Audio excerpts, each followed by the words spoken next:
I used to think the sleeper cab was the safest place on the road. A locked door, the engine humming, darkness outside. But after what happened that night, I realized something was already inside, and it didn't want me to wake up.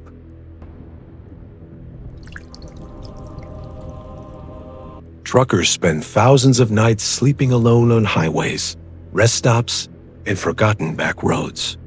Most nights are quiet, but some sleeper cabs become the setting for things that never show up on dash cams, sounds, movements, and presences that leave drivers terrified long after the engine starts again. Tonight, you'll hear 4 true sleeper cab horror stories. Real encounters truckers still fear to talk about. If you enjoy true horror stories and haunted road encounters, subscribe and turn on notifications. Now, lock your doors, dim the lights, and let's begin. I've been driving long haul for almost 12 years. After a while, you stop fearing the road itself. Weather, bad drivers, mechanical failures, those are predictable. What gets to you are the nights when nothing makes sense. This happened outside of eastern Wyoming, late fall. No snow yet, but cold enough that the air felt sharp when you breathed it in. I'd been pushing my hours all day, and finally pulled into a small, poorly lit rest area just after midnight. Only 3 other trucks were parked there. No cars, no RVs, just open land and darkness stretching in every direction. I did my usual routine. Curtains closed, doors locked, engine off. I climbed into the sleeper and lay there listening to the metal tick as it cooled. Wind pushed gently against the side of the trailer. Normal sounds, familiar sounds. I fell asleep fast. What woke me up wasn't loud. It was deliberate. A single slow knock. Not on the door, not on the outside of the cab. Behind me, inside the sleeper. At first, my brain tried to dismiss it. Trucks make noises. Airlines shift. Something settles. I stayed still, eyes open, listening. The cab was silent again. Then it happened a second time. Knock, knock. Right behind my head, on the wall separating the sleeper from the cab. My heart rate jumped immediately. I reached for my phone, using the screen light instead of the overhead. I swept the light across the sleeper. Empty. No movement. Curtains still closed tight. I sat up and whispered, "Hello?" Nothing answered. I told myself it was stress, lack of sleep, my mind filling in gaps. I lay back down, staring at the ceiling. That's when the knocking started again. This time, it wasn't slow. It was rhythmic. 3 knocks. A pause. 3 knocks again. And now I could tell exactly where it was coming from. The inside wall of the sleeper, near the floor. As if someone was kneeling there, tapping from within the truck. My mouth went dry. I checked the locks again. Both doors were still sealed. No signs of forced entry. I was alone. I knew that. I grabbed the heavy flashlight I keep by the bed and slid my feet onto the floor. The moment my boots touched down, the knocking stopped. The silence felt heavier than the sound ever had. I opened the curtain slightly and shined the light into the cab. Nothing out of place. No movement outside. No shadows crossing the windshield. I stood there for a full minute, listening to my own breathing, before convincing myself to lie back down. That was my mistake. Less than a minute later, something brushed my ankle. I jerked upright so fast, I slammed my head into the overhead cabinet. The flashlight slipped from my hand and rolled across the floor. I yanked my feet up onto the bed and scrambled backward, my heart pounding so hard it hurt. There was nothing there. No hand, no object, no reason for that sensation, except I knew exactly what it felt like. Fingers. Cold, slow fingers. I didn't try to sleep after that. I sat there with my back against the wall, knees pulled to my chest, watching the sleeper like it might breathe. At around 2:40 a.m., I heard something else. Breathing. not mine. It was faint, uneven, coming from low near the floor. I held my breath, and it continued. Shallow inhales, long exhales, right beneath the bed. I snapped the flashlight on and aimed it down. Still nothing. That's when the breathing stopped, and the knocking started again. This time it came from underneath me. The mattress vibrated slightly with each knock, like something was testing the surface, figuring out where I was. I didn't think, I reacted. I threw open the curtain, slammed into the driver's seat, and fired the engine up so hard the whole cab shook. The headlights flooded the rest stop in white light. Nothing was there. No people, no movement, just empty pavement and distant trucks. I didn't shut the engine off again. I pulled out of that rest area immediately, driving well past my legal limit until dawn. Here's the part that still bothers me. The next morning, when I stopped for fuel, I checked the sleeper carefully. Under the bed, near the back wall, there were fresh scrape marks in the dust. Long, shallow lines, like something had been dragging its nails along the metal. I cleaned them off and never reported it, because I didn't want anyone asking questions I couldn't answer, and because ever since that night, I never sleep with my feet hanging over the edge of the bed anymore. Some things don't knock to get in. Some things knock to let you know they're already there. I still wonder what that was. I try not to give in to the supernatural, but the evidence doesn't leave me with many other alternatives.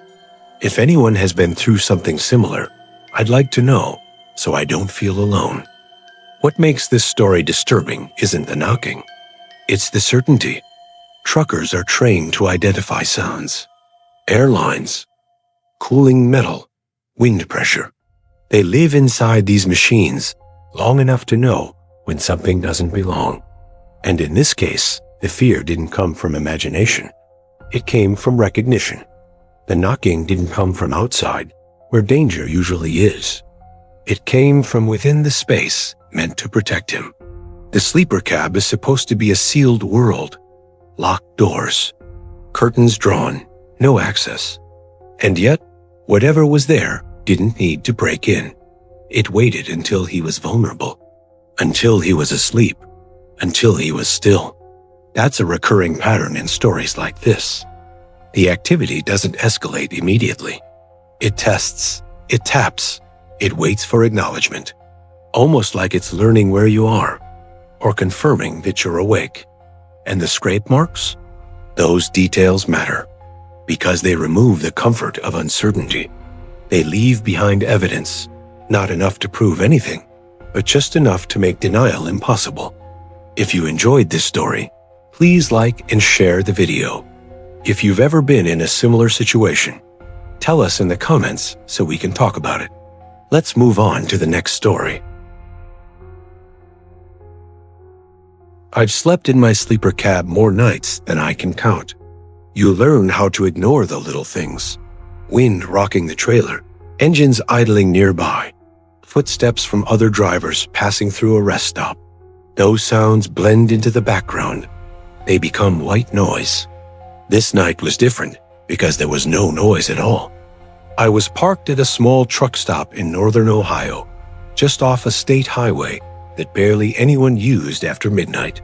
The lot was half full earlier in the evening, but by the time I shut my engine down around 1 a.m., there were only 2 other trucks left.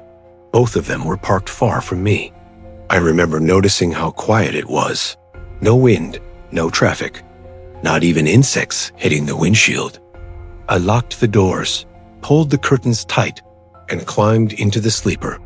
The darkness inside the cab felt heavier than usual, like it pressed in instead of fading away. I chalked it up to being overtired and forced myself to relax. I fell asleep quicker than I expected. I woke up feeling watched. That's the only way I can describe it. My eyes snapped open without any sound waking me. No noise, no movement, just an overwhelming sense that something was wrong. I stayed still, listening. Nothing. The sleeper was pitch black. but I could see the faint outline of the curtain seen from the parking lot lights outside.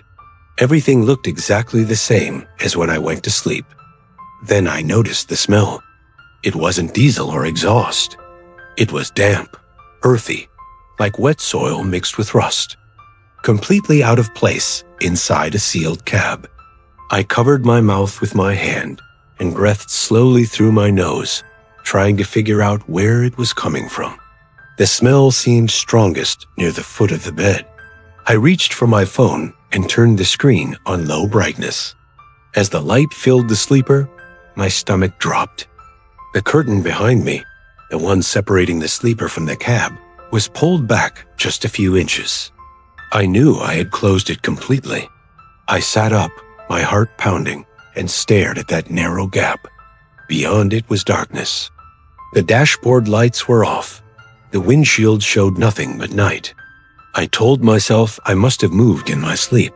Maybe the curtain wasn't fully secured. I reached out and grabbed it, pulling it shut again. The fabric felt colder than it should have. As soon as I lay back down, I heard it. A slow exhale. Not loud, not close to my ears. It came from somewhere in front of me, past the curtain. Inside the cab, I froze.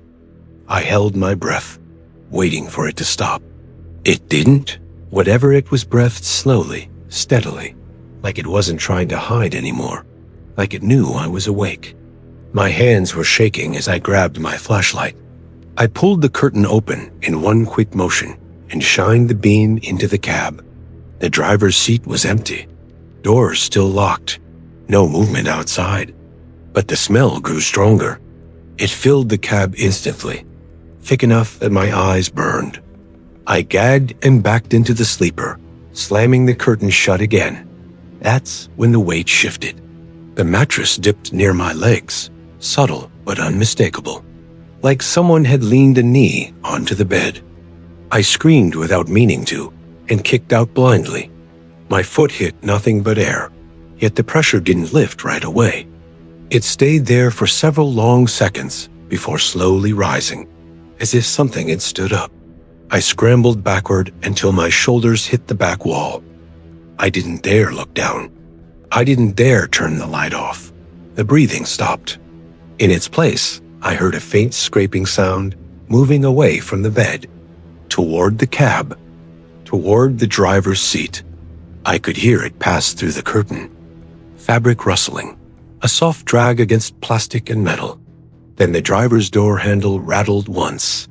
Just once. I don't remember climbing into the seat. I don't remember starting the engine. I only remember the violent shaking as the truck came to life and the way the headlights flooded the parking lot. Nothing was there.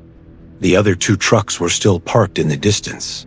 No people, no movement, no reason for any of it.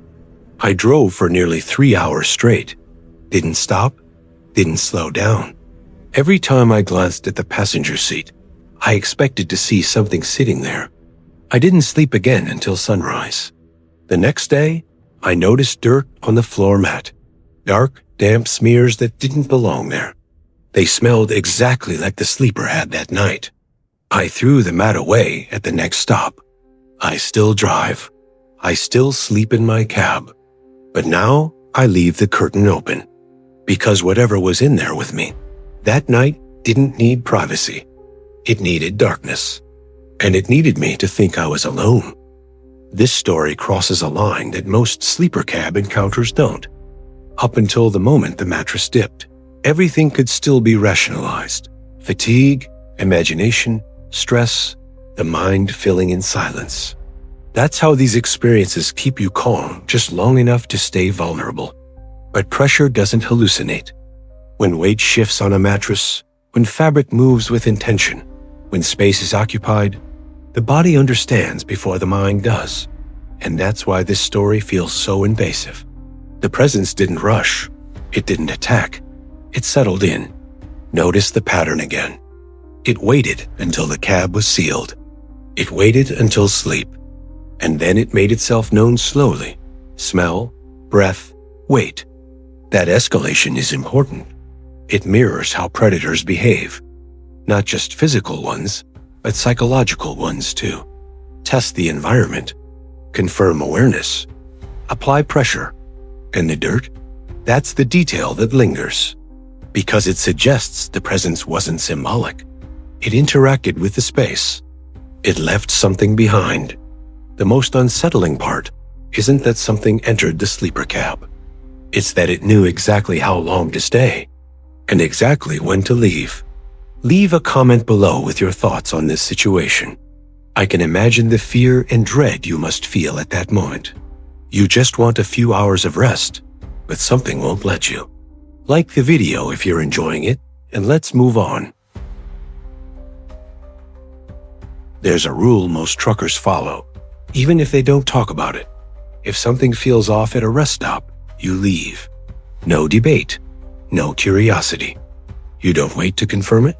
I broke that rule once, and I still regret it. It happened during a long overnight haul through Ohio. I was behind schedule, running low on fuel, and mentally exhausted. Around 1:30 a.m., I pulled into a small, poorly lit rest area. Only 3 other trucks were parked there, spread far apart, like everyone instinctively wanted distance. I chose a spot at the far end. The moment I shut off the engine, the silence felt too complete. No wind, no insects. Even the other trucks weren't idling, just dead quiet. I climbed into the sleeper cab and closed the curtains. Before lying down, I checked my mirrors out of habit. That's when I noticed the 4th truck. It hadn't been there when I parked. Its headlights were off, but it sat directly behind my trailer, close enough that I shouldn't have missed it. I assumed I'd just been too tired to notice. I turned away and lay down. Sleep didn't come easily. About 20 minutes later, I heard footsteps. Not outside. Inside the cab. Slow. Careful. The sound of boots shifting weight, but not moving forward. More like someone standing in place, adjusting their balance. I sat up instantly. The sleeper was empty. I turned on the overhead light, checked the floor, the storage compartments, even the passenger seat. Nothing. No sign of anyone. I told myself it was the metal cooling. Expansion noises. Old truck sounds every driver learns to ignore. I turned the light off. The footsteps started again. This time, they stopped when I held my breath. That's when the paranoia hit. Not panic, paranoia. The sense that whatever was making the noise was reacting to me. Listening, waiting for cues. I reached for my phone and pretended to scroll, forcing my breathing to stay steady. I didn't move my head. I didn't shift my weight. From somewhere near the front of the cab, I heard a whisper. Not words, just air moving, like someone testing their voice without speaking. My stomach dropped. I whispered, "Get out." The response was immediate. A soft knock on the back wall of the sleeper. One knock, precise, intentional, not random noise. I froze. Then another knock, closer this time, on the inside of the cab. I don't know how long I stayed there, sitting upright, phone clutched in my hand, listening to occasional taps move slowly around the sleeper, sometimes near the wall, sometimes near the ceiling, always stopping when I moved. At some point, I realized something worse. The knocks weren't random. They followed a pattern. Whenever I shifted, it tapped back, as if acknowledging me, like it knew exactly where I was. Hours passed like that. No escalation, no reveal, just quiet psychological pressure, building and building. Right before dawn, everything stopped. The silence returned, but it didn't feel empty anymore. It felt satisfied. When the sky finally lightened, I forced myself out of the truck. My legs shook so badly, I had to grab the door to steady myself. I looked behind my trailer. The 4th truck was gone. No tire tracks. No sign it had ever been there. Before leaving, I checked my dash cam footage. The video showed me arriving alone. No truck behind me. But at exactly 1:47 a.m., the audio picked something up, a faint tapping sound, and a whisper barely audible beneath it. Not a voice, just breathing right next to the microphone. I don't sleep in rest areas like that anymore, and I never respond to sounds in the sleeper cab, because whatever was there that night didn't want to be seen. It wanted to know if I was paying attention. What makes this story unsettling isn't what appeared, it's what didn't. Nothing showed itself. Nothing attacked. Nothing crossed a visible line. And that's exactly why it works. This is the kind of sleeper cab horror that truckers rarely talk about, because there's no clear explanation and no proof that satisfies logic. The most disturbing detail is the response. The sounds didn't happen randomly. They reacted. They paused when he paused. They moved when he moved. That suggests awareness, not malfunction. And awareness inside a confined space, at night, on an isolated highway, is one of the deepest fears a driver can experience. Stories like this blur the line between exhaustion, paranoia, and something far worse. Was it a stress-induced hallucination? A form of sleep deprivation? Or was it something that only reveals itself when you're alone, alert, and vulnerable? What's your opinion on this story? Share the video with your friends and leave a like.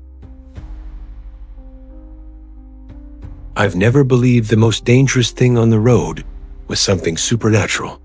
It's people. That's what made this harder to explain.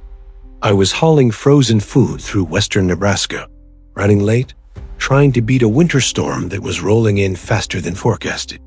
Snow hadn't hit yet, but the air felt heavy, like the night was holding its breath. I stopped at a remote rest area just before midnight. 2 parking rows, no fuel station, no vending machines. Just bathrooms, trees, and darkness. The kind of place truckers only use when they don't have a choice. There were 3 other trucks parked when I arrived. All engines off. No lights. No movement. I backed into a spot near the edge, killed the engine, and climbed into the sleeper cab. I remember checking the locks twice. Not because I felt scared, just habit. I laid down fully clothed, boots still on, listening to the wind brush against the trailer. That's when my CB radio crackled. At first, it was just static, normal, annoying. I reached to turn it off. Before I could, a voice came through. Low, calm, male. Driver in the blue Freightliner. You gonna sleep with the lights on? I froze. I hadn't keyed the mic.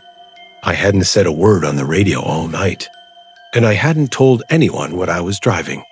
I sat up slowly and grabbed the mic. Who is this? Static. Then breathing. Not microphone breathing. Not distorted. T sounded close. Like someone exhaling near the cab. I checked the mirrors. Nothing. No headlights. No movement near the other trucks. Funny thing, the voice said, clearer now. I thought you'd lock the door. My stomach dropped. I leaned forward and checked the lock again. Still locked. I scanned the cab, heart pounding, suddenly aware of how thin the walls really were.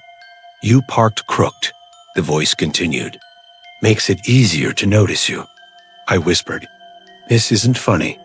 I know, he replied. That's why I'm not laughing. The CB went dead. I sat there in silence, trying to breathe, telling myself it was a prank. Another trucker messing around. Someone with too much time and a sick sense of humor. But when I looked outside again, one of the other trucks was gone. No engine noise. No lights pulling away. Just an empty space where it had been parked. That's when I noticed something else. My side mirror was folded inward. I hadn't touched it. I locked everything again, hands shaking, and turned the cab lights on. I didn't care how visible I was anymore. I needed to see. The CB crackled again. You really shouldn't turn the lights on, the voice said softly. Now I can see you. I lost it. I jumped out of the sleeper, grabbed my tire iron, and swung the cab door open. There was no one there. No footprints in the dirt. No fresh tire tracks. Just my truck and one other rig parked far down the lot. I stood there breathing hard, scanning the darkness, telling myself I was done. I was leaving. That's when I heard the door behind me close. Not slam, close.